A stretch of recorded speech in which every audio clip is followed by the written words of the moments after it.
This is Barbell Therapy, the podcast helping women build strength, confidence, and self-trust through fitness and real conversations. I'm your host, Coach Kate. Get comfy and let's get into it. Welcome back to Barbell Therapy. I have a question for you. If I told you I was a lazy person and naturally a quitter, you'd probably be like, wait, why are you telling me this? Aren't you a coach? But you also might be a little surprised. And when I tell you this, I am. I am naturally someone who's pretty lazy, and I am naturally someone who quits when things get really hard. And I'm telling you this because I'm sure that sometimes you might feel that way too. And when you look at it, you might be like, there's no way I work really hard, whatever. But then when you really peel back the layers and you look at what happens when things get really hard or things aren't going your way or whatever, you might be like, ooh, you're right. I do bow out a little easier than maybe I would like to admit. Or you start something and you lose motivation and then you just kind of leave that project aside and you don't necessarily say you quit because it's just unfinished, but realistically, when are you going to pick it up again? Okay. For example, I was convinced that I was going to get back into painting. There is a ton of canvases and an easel and paints in my closet, and I have done none of it. And I'm not a quitter because I just never started it. There was nothing to quit, I guess, right? No, but when we're watching game shows, Big Brother and The Challenge are something that me and my husband, well, I really love Big Brother. We both really love The Challenge. And I'm watching these challenges or like these games or whatever that they're doing, especially the more endurance ones where you're just hanging there, like hanging on a wall with your hands like on, I don't know, like little rock climbing type things for 3, 4, 5 hours. We were watching an old episode and they literally had to keep their hand on a button.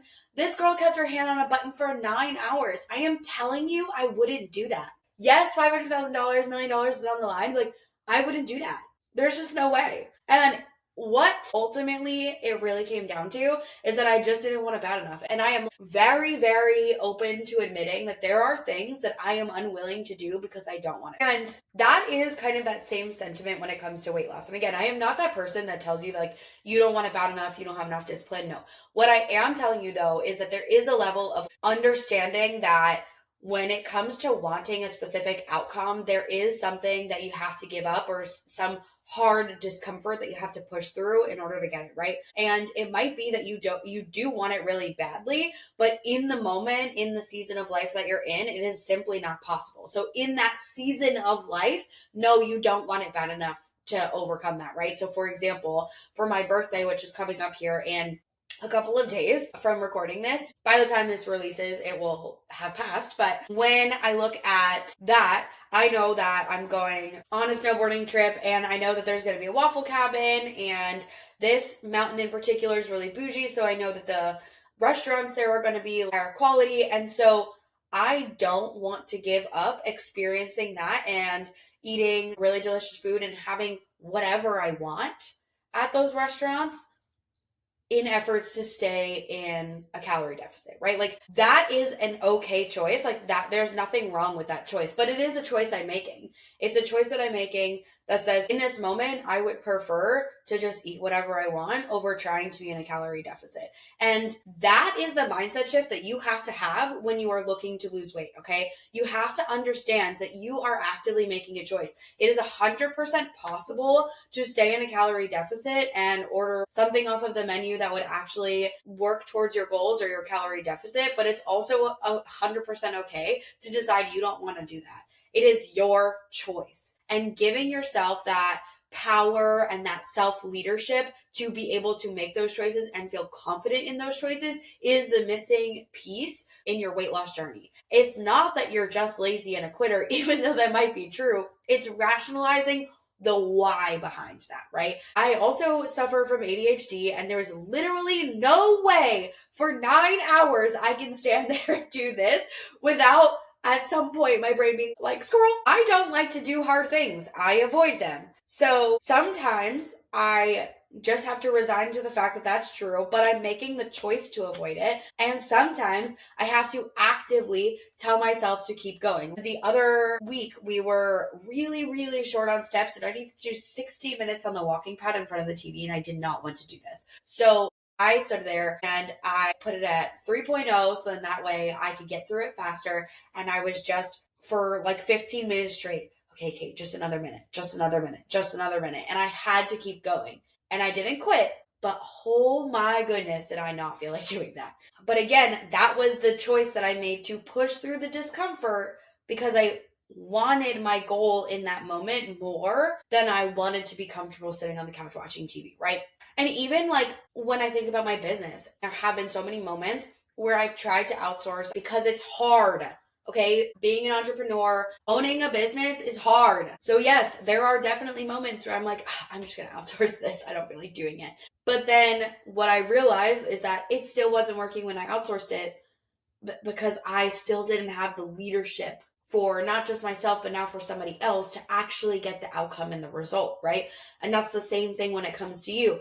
Even if you were to outsource your cooking to somebody else and the meal plan to somebody else, you still have to have the leadership to eat the food, cook the food, and not go off track. It's honestly so much easier to blame being busy or not having time or just finding some excuses as to why you're not doing something. But at the end of the day, it is 100% within your capacity to be able to do those things. But again, you do have to make choices and you have to understand what choices you can make versus what is actually possible. So, for example, if you are really busy and you actually do not have time to get any more steps inside of your day, that's totally fine. But if you want to lose weight, the calorie deficit has to come from somewhere. So it's going to come from food. And that's okay too. There is nothing wrong with that. But it's just looking at your life and being super freaking honest about where you're at. And sure, there are plenty of people on the internet that are eating 2,000, 2,500 calories a day and losing weight. But you know what they're also doing? They're also going to the gym and working out really intensely and hard 4 to 5 days a week and getting 10 to 12,000 steps and being super active in their life. And if that is not something you want to do or can't do because of time, then you also have to understand that your life is going to be looking a little bit different and you can't be eating 2,000 to 2,500 calories a day. Sacrifice is needed in order to get a different result and outcome because it requires you to change your behavior, and changing your behavior requires sacrifice in some way, shape, or form. If you want to learn a new skill, you have to sacrifice something in order to achieve it, right? You're probably going to have to sacrifice time and maybe a little bit of your pride to learn it. Think about getting into sports. When you first started, if you really wanted to get better at it, you probably had to go and try and practice outside of just team practice. You probably grabbed whatever implement and went out and did private lessons or just did it on your own or went to the park. Whenever you try to learn a new skill, it requires a lot of investment of time up front to then be able to perfect the skill or get better at it. And then it becomes easier, like greasing the wheel, right? That's the same thing when it comes to weight loss and living a healthier lifestyle. It requires you to practice those skills and it requires you to invest some time in order to practice it, right? Tracking food requires practice. Getting your steps in requires practice because it requires you to figure out times in your day that you can get more steps in, how to be more strategic in your actual daily life to get more steps in, right? Like these things require patience and practice and time, and they are skills. So when it comes down to it, your weight loss journey isn't impossible and you are capable of doing it, but you do have to be realistic about what your individual lifestyle looks like and what your individual goals and how you're going to get there looks like. It's going to look different than somebody on the internet, and it's going to look different than those 30-day, 8-week challenges because you likely can't commit to doing those all year long, all of the time. And if you want to strategize on how that looks for you, shoot me a message and let's talk about it.